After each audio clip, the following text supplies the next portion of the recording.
Mantan Menko Polhukam Mahfud MD menyebut penegakan hukum di tanah air sudah sangat karut-marut. Menurutnya, tidak hanya karena keberadaan mafia di berbagai sektor, tetapi juga aparat penegak hukum yang bobrok dan mempermainkan hukum.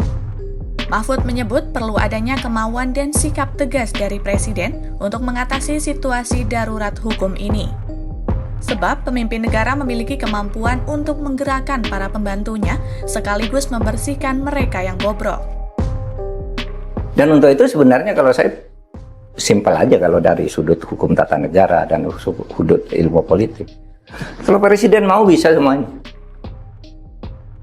Kalau Presiden mau bisa. Apa yang tidak bisa dari Presiden? Kuncinya di tangan Presiden. Apa yang tidak bisa? Kalau saya jadi Presiden, ini ada kasus itu, saya minta laporan dalam seminggu. Clear.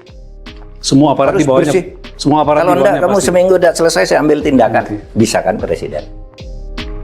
Mahfud pun menyinggung beberapa kasus di tanah air yang baru-baru ini menjadi perhatian publik.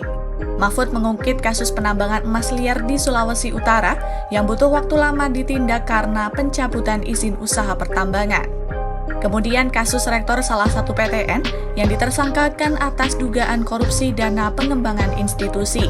Ditambah lagi, muncul kasus pembunuhan Vina dan teman lelakinya Muhammad Rizky atau Eki di Cirebon yang disebutnya kental dengan nuansa permainan oleh penegak hukum.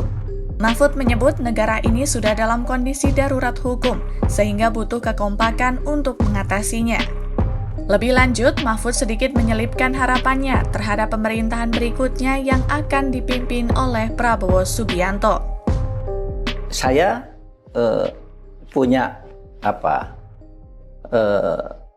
pengalaman mengenal Pak Prabowo. Sejauh yang saya kenal, kita bisa berharap Pak Prabowo melakukan itu. Karena sebenarnya dia tegas untuk hal-hal seperti ini. Tentu setiap orang ada kekurangannya, tapi untuk hal-hal seperti itu, dia tuh seorang nasionalis, pecinta negara ini, dan tahu mencintai negara ini. Yang paling penting adalah bagaimana menegakkan hukum dalam keadaan sekarang. Kalau dulu mencintai negara berperang kan, bawa bambu runcing. Sekarang menegakkan hukum tuh yang paling penting.